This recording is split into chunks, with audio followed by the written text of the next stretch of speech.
My name is Elena Roberts. This is my exceptional near-death experience associated with operation for pheochromocytoma at age 16.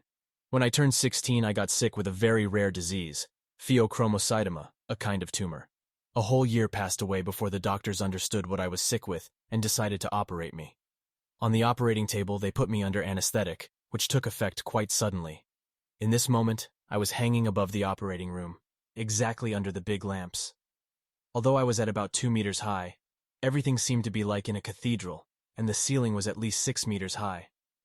Soon the main surgeon peeped in the room and said in surprise, "Ah, the girl is already asleep." I was watching the liveliness in the operating room. Various doctors, trainees, and students were coming to watch because the operation was extremely rare. In my home country, 1 or 2 persons get sick with this disease yearly, and 9 from 10 people die without diagnosis. So it turned out that I had big luck. While I was hanging over my body in expectation of the beginning of the operation, I perceived the world quite differently. I felt big relief, pacification, and inner peace. I watched the sleeping body below and I knew that it's me. Yet actually, it's not me. As though my body was a machine, borrowed for a while, with which I'm to do some matters. I was understanding that my personality consists of several parts, one of which I left in this moment, and which represented sex, age, nationality, outward appearance. But I was continuing to inhabit the others. I was feeling no pity toward the stretched-on several machines' body, neither was I feeling attachment to it, as though it was a worn and taken-off article of clothing. All the time while I was watching the operating room, I was feeling the emotions of individual people, as well as the emotions which overwhelmed everyone. Soon, the operating team of 3 surgeons gathered together. The main surgeon was an elderly professor at the age of 67 at that time, who had done such an operation in his youth. Among all others, there was no one with experience in my rare disease. The moment before they started, all participants and observers were affected by the great tension and expectation, admixed with excitement and fear. For several seconds, everybody was silent and doing nothing. After that, the main surgeon made an incision of the skin. The tumor was located in the left adrenal gland, and my body was turned on its right side and tied together. I was watching the gradual cutting of the tissues, more and more deeply, until the moment in which the adrenal gland was not exposed. The tension grew up incredibly. For a while the professor was observing the gland and was not touching it. Nobody knew what could happen. They were expecting the touch to release a big amount of hormones. In principle, the gland is small, and on it could be seen a little excrescence. It was supposed that this was the tumor, and the initial intention of the doctors was to cut it. Later it turned out that the whole core of the gland was transformed into tumor, which had torn the wrapper of the gland a little bit and came out on the surface. Finally, the professor decided to cut, and I felt the great tension of the many people in the operating room. In the moment in which the scalpel touched the gland, the fears of all were justified. That very instant continued 1 millisecond, stretched, as though the time slowed suddenly. Simultaneously, many things happened. I felt the wave of panic, which swept away everyone. At the same moment, a high shriek was heard from the device that was measuring the heart rate. I felt the impulse of the beginning of a with the speed of lightning movement, energy, with which everyone from the operating team rushed to do something. Time stretched so much that it looked as a picture, in which the people, intertwined hands, were handing one another various things and were trying to do something. In this moment, I felt a powerful suction from my back, the place where the lamps were, so powerful that I couldn't resist it, although I tried to. In the same moment in which I was sucked, the time set out at full speed, as though it wanted to make it up, and the chaos and panic below, as well as the screams, were indescribable. But this also continued for less than a second. In the next moment I was floating at full speed through an absolutely dark tunnel, in which there were some gleams, and way ahead in the tunnel a yellow dot was shining. The dot came quickly near, and the tunnel threw me away, in the same way a man falls from the edge of a water slide in the pool, in some strange place. It was empty. The feeling of above, below, and sideways was relative. There was no floor, but I was not flying. The air was shining in milk yellow, something similar of the densest fog in which you've ever got into, lit up from yellow fog lights, but one could see through it. Instantly in front of me appeared 5 shining and yellow human figures. One of them was the main. I felt it was a woman, but I didn't know any of them. I wanted to look at her face features, but the more I stared, the more I couldn't see anything. When I gave up, I felt the features of her face, in the same way when you try to see something with your peripheral vision. The group was radiating a warm welcome, and we were communicating with thoughts. They took me to a strange place in the middle of the yellow fog. 3 perfect spheres were situated in a way that they were forming equilateral triangle, and in the middle of it, there was one more sphere, but bigger than the other 3. I asked what that was, and I didn't receive an answer, but I felt a change. At the beginning, I couldn't understand what kind of change it was, but I noticed how the yellow fog was gradually darkening. I felt I was moving. The yellow became dark blue, then black, and I saw the stars. It was so wide. I understood that if I turned, I would see the Earth. I turned and I was stunned by the delightful sight. The Earth was wonderful and so near. I felt she was alive, as though the planet itself is a being. As I admired for a while, I looked around, and I noticed hundreds of small objects, which were spinning around it. They were in general 2 types. The first ones were ugly, mean, distorted, assembled from infinite number of parts, and they appeared ridiculous and antediluvian. The second type appeared shining, cast from the finest materials and were inhabited. Around and in them there were living beings. The beings were at least 3 or 4 types. In close proximity to me there was a device with beings, 2.5 to 3 meters high, who were watching me. I asked them, "Who are you?" They replied, "Your friends." I asked them, "What are you doing?" At that moment something happened, and instead to reply, they pointed to the Earth, which was on my left side. I turned towards it, and I saw a blue ray of light, similar to laser, which was traveling through the cosmos. It was strange that it had a beginning and an end, like a train, and not as a ray of light, whose beginning and end cannot be seen. The ray reached the Earth, went through it, and continued through the cosmos. The Earth began to glow in a wonderful blue halo. I felt that a grand, significant event has happened, which is good. I felt a big liveliness on Earth, like an awakened beehive. I felt the spiritedness, happiness, pacification, and enthusiasm simultaneously, which were gushing out of the beings on Earth. In this moment, I felt how the gravity pulled me back to Earth. I managed only to wave the high beings goodbye, and they returned with a smile. The feeling of a smile is more accurate.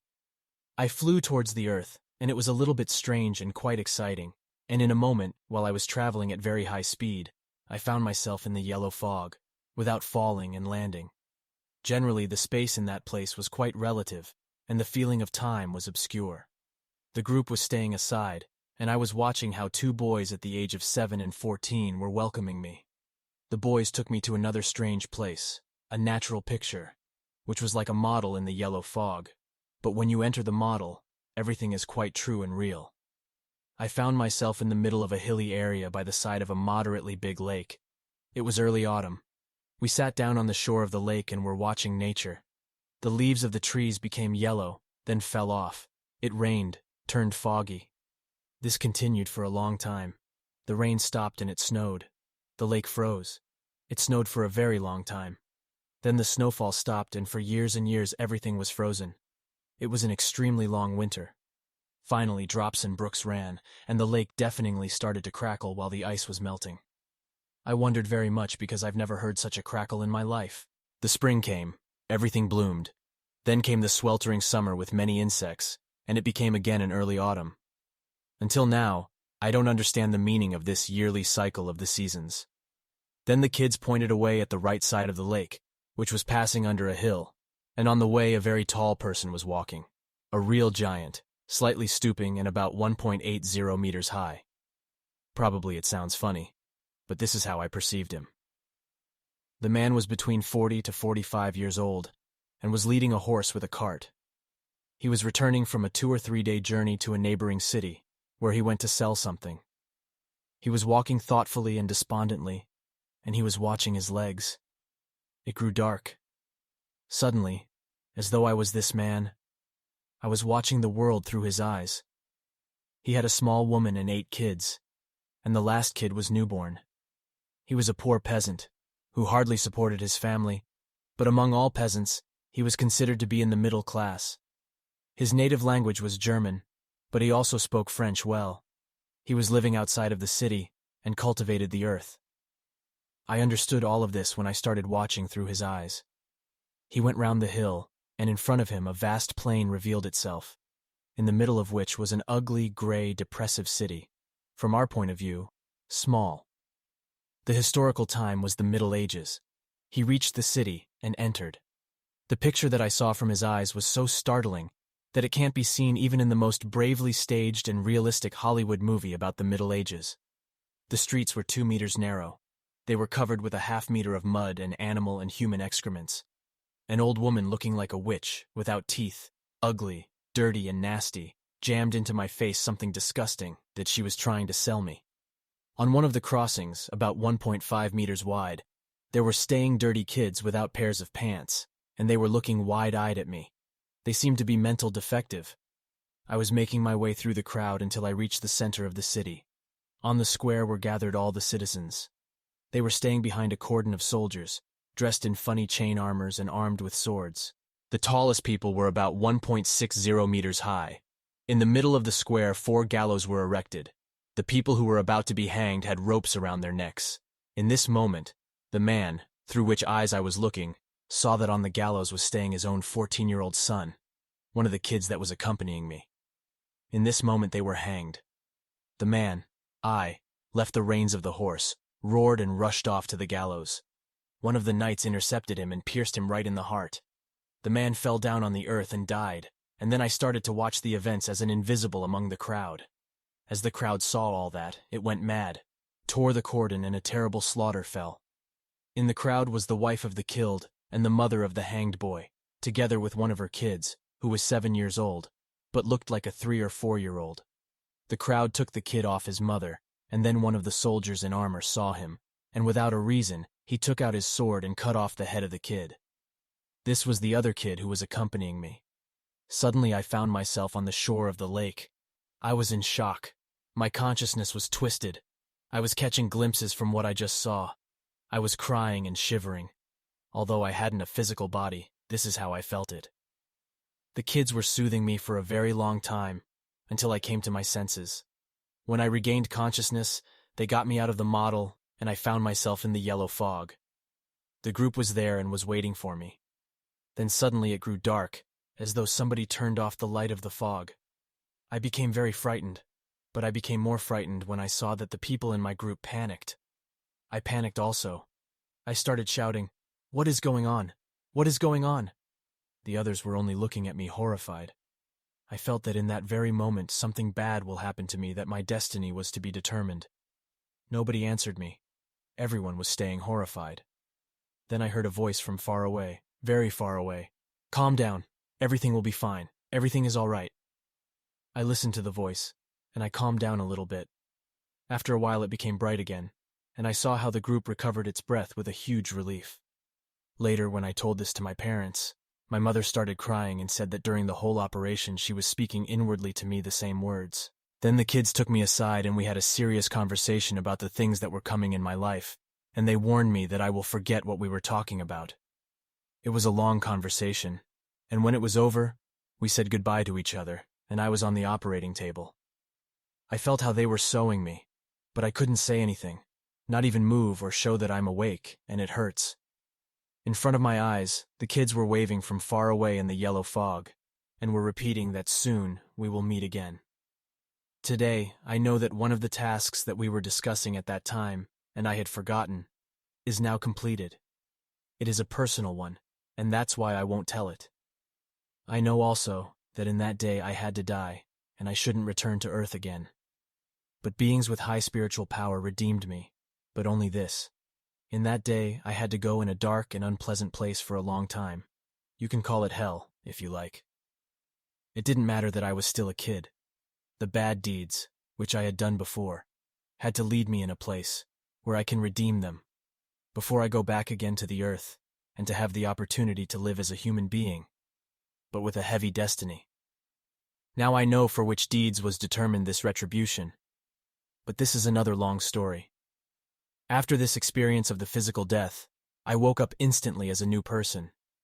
With time, I changed a lot, and today I have different understanding about the world, and about that which I have, and don't have to do. I realized that I have a big need for spiritual growth and enlightenment, and this was the only way and goal, and that without that, life does not have a meaning and is a wasted time. After the operation, I had the ability to look forward in time as well as backward, and I remembered many past lives. To my regret, I was left very disappointed from my low consciousness in the past. I also realized that the extrasensory perceptions are a normal thing for every human, but they should not be used because they limit the soul to the low levels of the spiritual worlds. To all who have read to here, I want to say, to die is not something special.